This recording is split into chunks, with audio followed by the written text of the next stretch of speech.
بسم الله الرحمن الرحيم. الحمد لله رب العالمين، والصلاة والسلام على رسوله الأمين وعلى آله وصحبه أجمعين. أما بعد. സഹോദരന്മാരെ, സഹോദരികളെ, നമ്മൾ കഴിഞ്ഞ ക്ലാസ്സിൽ സംസാരിച്ചത് ഉഹദ് യുദ്ധത്തെ സംബന്ധിച്ചായിരുന്നു. അതുണ്ടാകാനുള്ള കാരണം, യുദ്ധക്കളത്തിൽ നടന്ന സംഭവങ്ങൾ, യുദ്ധത്തിൻ്റെ ഗതിമാറ്റം, യുദ്ധത്തിൻ്റെ അവസാനം, ഇതെല്ലാം നമ്മൾ പറഞ്ഞിരുന്നു. ഇന്ന് സംസാരിക്കുന്നത് അഹ്സാബ് യുദ്ധത്തെക്കുറിച്ചാണ്. അഹ്സാബ് യുദ്ധം ഇസ്ലാമിക ചരിത്രത്തിൽ വളരെ പ്രസിദ്ധമാണ്. വിവിധ സഖ്യകക്ഷികൾ അണിനിരന്നിട്ടുള്ള യുദ്ധമാണത്. എന്തായിരുന്നു അതിൻ്റെ കാരണം? അഹ്സാബ് യുദ്ധത്തിൻ്റെ കാരണം, ആ യുദ്ധസമയത്ത് അതിനെങ്ങനെയാണ് മുസ്ലിങ്ങൾ നോക്കിക്കണ്ടത്, എന്തൊക്കെ കാര്യങ്ങളാണ് അവർ ചെയ്തത്, അതിൻ്റെ അവസാനം എന്തായിരുന്നു, ഇതൊക്കെയാണ് നമ്മൾ ലഘുവായി പറയുന്നത്. ഉഹദ് യുദ്ധത്തിന് ശേഷം യഹൂദികളിൽ നിന്നുള്ള ഒരു സംഘം മക്കയിലേക്ക് പുറപ്പെട്ടു. മക്കക്കാരെ മുസ്ലിങ്ങളുമായി മദീനയിൽ വെച്ച് യുദ്ധം ചെയ്യാൻ പ്രേരിപ്പിച്ചു. അവർക്ക് വേണ്ട എല്ലാ സഹായ വാഗ്ദാനങ്ങളും ഇവർ നൽകി. അവർ ജൂതന്മാരോട് യോജിച്ചു. അപ്പോൾ ജൂതവിഭാഗം മദീനയിലുണ്ട്. അവർ മുസ്ലിങ്ങളോട് ശത്രുത പുലർത്തുന്ന ആളുകളായിരുന്നു. ഏത് വിധേനയും ഇസ്ലാമിൻ്റെ വളർച്ച തടയണമെന്നതാണ് അവരുടെ ആഗ്രഹം. പക്ഷെ അത് സാധിക്കുന്നില്ല. നടക്കുന്ന ഓരോ യുദ്ധങ്ങളും മുസ്ലിങ്ങൾ വിജയിക്കുകയും മുസ്ലിങ്ങളുടെ പ്രതാപം വർദ്ധിക്കുകയും ശക്തി കൂടുകയുമാണ് ചെയ്യുന്നത്. അപ്പം ഏതെങ്കിലും നിലക്ക് മുസ്ലിങ്ങളെ പരാജയപ്പെടുത്തുക എന്നത് ജൂതന്മാരുടെ ലക്ഷ്യമായിരുന്നു.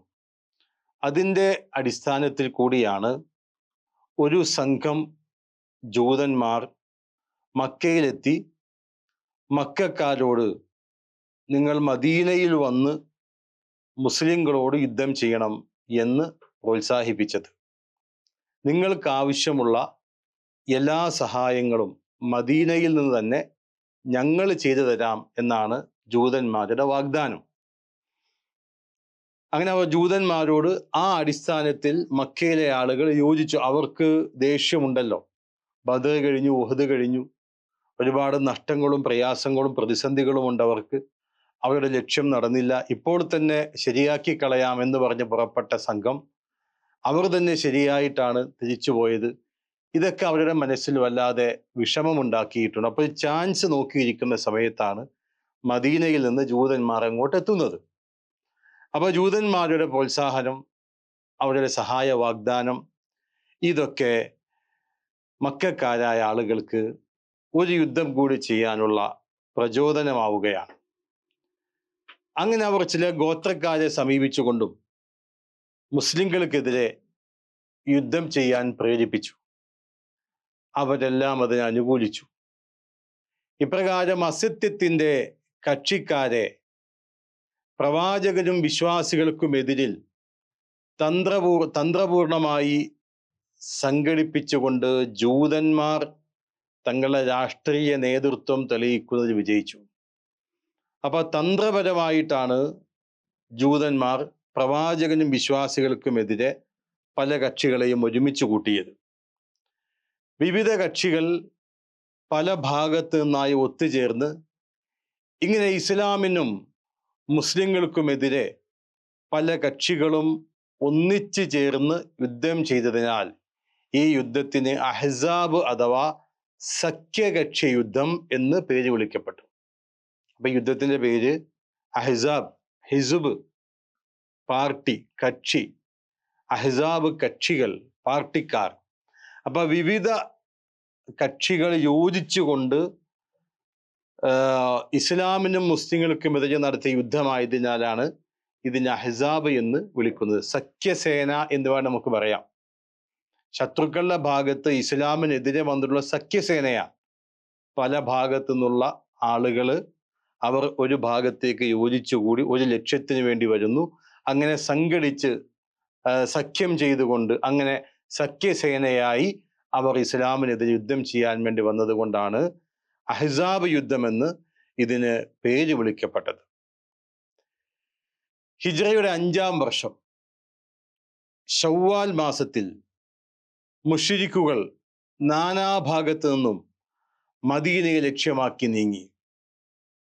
10,000 പോരാളികൾ അതിനായി സംഘടിച്ചു. നബി തിരുമേനി സല്ലല്ലാഹു അലൈഹി വസല്ലം ശത്രുക്കളുടെ നീക്കങ്ങൾ അറിഞ്ഞു.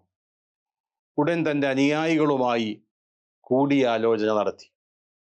അത് ഒരു നേതാവിൻ്റെ കർത്തവ്യമാണ്. ഒരു വിഷയമുണ്ടാകുമ്പോൾ, സമൂഹത്തെ മൊത്തത്തിൽ ബാധിക്കുന്ന ഒരു പ്രശ്നമുണ്ടാകുമ്പോൾ സമൂഹത്തിലെ പ്രധാനപ്പെട്ട ആളുകളുമായി അവരെ വിളിച്ചു വരുത്തി കൂടിയാലോചന നടത്തി ഒരു തീരുമാനമെടുത്ത് ഒറ്റക്കെട്ടായി മുന്നോട്ട് പോവുക എന്നതാണ് ഒരു നേതൃത്വത്തിന്റെ ഗുണം. അതാണ് ഒരു നേതാവിന്റെ കഴിവ്. അതെ, റസൂലുള്ളാഹി സ്വല്ലല്ലാഹു അലൈഹി വസല്ലമ അടിസ്ഥാനത്തിൽ നേതാക്കളുടെ നേതാവാണ്. അള്ളാഹുവിന്റെ പ്രവാചകനാണ്. പ്രവാചകൻ ഒരു കാര്യം പറഞ്ഞാൽ ആളുകൾ അനുസരിക്കും, അംഗീകരിക്കും. പക്ഷെ അള്ളാഹുവിന്റെ റസൂൽ സല്ലല്ലാഹു അലൈഹി വസല്ലം അനുയായികളുമായി കൂടിയാലോചിച്ചു. അപ്പോൾ പേർഷ്യക്കാരനായ സൽമാൻ റളിയല്ലാഹു അൻഹു നമ്മൾ എന്ത് ചെയ്യണമെന്നാണ് ആലോചന. മദീനയിലേക്ക് അവർ വരികയാണ്. അവർ സഖ്യസൈന്യമാണ്, സഖ്യസേനയാണ്. വിവിധ ആളുകൾ സംഘടിച്ചിരിക്കുന്നു നമുക്കെതിരെ. എങ്ങനെയാണ് അവരോട് പ്രതിരോധം തീർക്കേണ്ടത് എന്നതാണ് ചർച്ച. ആ സമയത്ത് സൽമാൻ റളിയല്ലാഹു അൻഹു, സൽമാനുൽ ഫാരിസി, പേർഷ്യക്കാരനായ സൽമാൻ, അതാണ് അദ്ദേഹത്തിനെ വിളിക്കുന്നത് സൽമാനുൽ ഫാരിസി റളിയല്ലാഹു അൻഹു. പേർഷ്യക്കാരനായ സൽമാൻ റളിയല്ലാഹു അൻഹു അദ്ദേഹം ഒരു അഭിപ്രായം പറഞ്ഞു. മദീനയുടെ ചുറ്റിലും മലകളില്ലാത്ത ഭാഗത്ത് കിടങ്ങ് കുഴിക്കുക. ഇത് സൽമാൻ റളിയല്ലാഹു അൻഹു മുന്നോട്ട് വെച്ച അഭിപ്രായമാണ്. ഞങ്ങളുടെ നാട്ടിൽ അപ്രകാരം ചെയ്യാറുണ്ട് എന്നാണ്. അറബികൾക്ക് ഇത് പരിചയമില്ല. മദീനക്കാർക്കോ മക്കക്കാർക്കോ ആ തരത്തിലുള്ള ഒരു കിടങ്ങിനെ കുറിച്ച് പരിചയമില്ല. സൽമാൻ റളിയല്ലാഹു അൻഹു അഭിപ്രായം മുന്നോട്ട് വെച്ചു. മദീനയുടെ ചുറ്റും മലകളില്ലാത്ത ഭാഗത്ത് കിടങ്ങ് തീർക്കുക. മലയുള്ളടത്ത് മല സംരക്ഷണമേകുമല്ലോ, അതൊരു മറയായി നിൽക്കും. അതില്ലാത്ത ഭാഗത്ത് കിടങ്ങ് തീർക്കുക എന്നൊരു നിർദ്ദേശം സൽമാൻ റളിയല്ലാഹു അൻഹു മുന്നോട്ട് വെച്ചു. യുദ്ധതന്ത്രം എന്ന നിലയിൽ ആ അഭിപ്രായം അംഗീകരിക്കപ്പെട്ടു. അഹ്സാബ് യുദ്ധത്തിലെ പ്രധാനപ്പെട്ട തന്ത്രം, യുദ്ധതന്ത്രം, മുസ്ലിങ്ങളുടെ ഭാഗത്തുള്ള തന്ത്രം കിടങ്ങ് കുഴിക്കുക എന്നതായിരുന്നു. അത് സൽമാൻ ഫാരിസി റളിയല്ലാഹു അൻഹു മുന്നോട്ട് വെച്ച അഭിപ്രായമാണ്. ആ അഭിപ്രായം നബിയും സഹാബികളും അംഗീകരിക്കുന്നു. അങ്ങനെ കിടങ്ങ് കുഴിക്കാനായി തീരുമാനമുണ്ടാകുന്നു. ഖന്ദഖ് എന്നാണ് കിടങ്ങിന് പറയുക. അങ്ങനെ കിടങ്ങ് കുഴിച്ചുകൊണ്ട് യുദ്ധം നടത്തിയതിനാൽ ഖന്ദഖ് യുദ്ധം എന്നും ഇതിന് പേരുണ്ട്. അപ്പൊ 2 പേര്, ഒന്ന് അഹ്സാബ്, മറ്റൊന്ന് ഖന്ദഖ്. സഖ്യസേന ഇസ്ലാമിനും മുസ്ലിങ്ങൾക്കും എതിരെ യുദ്ധം ചെയ്യാൻ വന്നത് കൊണ്ട് അതിൻ്റെ അഹ്സാബ് യുദ്ധമെന്നും, ആ സംഘത്തെ, ആ സൈന്യത്തെ, ആ ശത്രുസേനയെ മദീനയിലേക്ക് പ്രവേശിക്കാൻ അനുവദിക്കാതെ പുറത്ത് തന്നെ തളച്ചിടുക എന്ന യുദ്ധതന്ത്രത്തിന്റെ ഭാഗമായുള്ള കിടങ്ങ് കുഴിക്കുക എന്ന തന്ത്രം അംഗീകരിക്കപ്പെടുകയും അത് നിർവഹിക്കുകയും ചെയ്തത് കൊണ്ട് അതിന് ഖന്ദഖ് യുദ്ധം എന്നുകൂടി പേര് വന്നു എന്ന് മനസ്സിലാക്കുക. ഇവിടെ കിടങ്ങ് കുഴിക്കാൻ എല്ലാ മുസ്ലിങ്ങളും സഹകരിച്ചു. എല്ലാവരും കിടങ്ങ് കുഴിക്കാൻ സഹകരിച്ചു. അതുകൊണ്ട് തന്നെ വളരെ വേഗം ആ കിടങ്ങ് പൂർത്തിയായി. നബി സല്ലല്ലാഹു അലൈഹി വസല്ലം കിടങ്ങ് കുഴിക്കാൻ വേണ്ടി നിന്നു. വിശപ്പ് സഹിക്കവയ്യാതെ സഹാബികൾ വയറിൽ കല്ല് കെട്ടിയിട്ടാണ് ആ കിടങ്ങ് കുഴിച്ചിരുന്നത് എന്നാണ്. വിശപ്പിനെ കുറിച്ച് ആവലാതിപ്പെടുന്ന സഹാബത്ത് അവർ നോക്കുമ്പോൾ അവരുടെ പ്രവാചകൻ 2 കല്ല് വെച്ച് കെട്ടിയിട്ടാണ് കിടങ്ങ്, അതിനേക്കാളും അധികം വിശപ്പ് സഹിച്ചുകൊണ്ടാണ് അള്ളാഹുവിന്റെ റസൂൽ സല്ലല്ലാഹു അലൈഹി വസല്ലം കിടങ്ങ് കുഴിച്ചിരുന്നത്. ആ കിടങ്ങ് കുഴിക്കുന്ന സമയത്ത് കരിമ്പാറകൾ തകർക്കാൻ, പൊട്ടിക്കാൻ ആഞ്ഞു വീശിയിട്ടും അത് തകർക്കാൻ കഴിയാതെ വരുമ്പോ അവർ പ്രവാചകനോട് പറയുന്നു, അള്ളാഹുവിന്റെ റസൂൽ സല്ലല്ലാഹു അലൈഹി വസല്ലം അത് ആ പാറ പൊട്ടിക്കുന്നു, അങ്ങനെ അവിടെ സൗകര്യമുണ്ടാക്കുന്നു. അതിന് ഒരുപാട് സംഭവങ്ങൾ അവിടെ നടന്നിട്ടുണ്ട്. യുദ്ധം നടക്കുന്ന സമയത്ത് മദീനയിലേക്ക് വരാൻ പോകുന്ന ആ സഖ്യസേനക്ക് ആ കിടങ്ങ് മുറിച്ചു കടക്കാൻ സാധിച്ചില്ല. അവർക്കതൊരു പുതിയ ഒരു അനുഭവമായിരുന്നു. അത് കാരണം അവർക്ക് അങ്ങനെ അത് പരിചയമില്ല. അതുകൊണ്ട് ആ കിടങ്ങ് മുറിച്ച് കടന്ന് മദീനക്കുള്ളിലേക്ക് എത്തിയിട്ട് മദീനയിൽ മുസ്ലിങ്ങളെ അറ്റാക്ക് ചെയ്യുക എന്ന ഒരു കാര്യത്തിന് അവർക്ക് കഴിഞ്ഞില്ല. അതുകൊണ്ട് അവര് ഇവിടെ മുസ്ലിങ്ങളാകട്ടെ ആ കിടങ്ങ് ചാടി വരുന്ന ആളുകൾ അവർ അമ്പെയ്താൽ അവർ ആ കിടങ്ങിലേക്ക് വീഴും. ആ രൂപത്തിലൂടെ മുസ്ലിങ്ങളും സന്നദ്ധരാണ്. അപ്പോൾ ഒരു മാസം കിടങ്ങിന് പുറത്ത് ഒരു മാസക്കാലം അവരവിടെ തങ്ങി, യുദ്ധം ലക്ഷ്യമാക്കിക്കൊണ്ട് തങ്ങിയിരിക്കുകയാണ്. ഇതിനിടയിൽ ഒരു മാസം ആയപ്പോ അല്ലാഹു തആല ശക്തമായ കൊടുങ്കാറ്റിനെ അവരുടെ നേർക്കയച്ചു. കാറ്റ് പിടിച്ചു നിൽക്കാൻ കഴിയാത്ത രൂപത്തിൽ കൊടുങ്കാറ്റായി മാറി. അവിടെ കാറ്റ് സംഹാര നൃത്തം ചവിട്ടി. അവരുടെ കൂടാരങ്ങൾ നിലംപൊത്തി. അവർ ആകെ ഭയവിഹ്വലരായി, പരസ്പരം വിശ്വാസമില്ലാത്ത അവസ്ഥ വന്നു.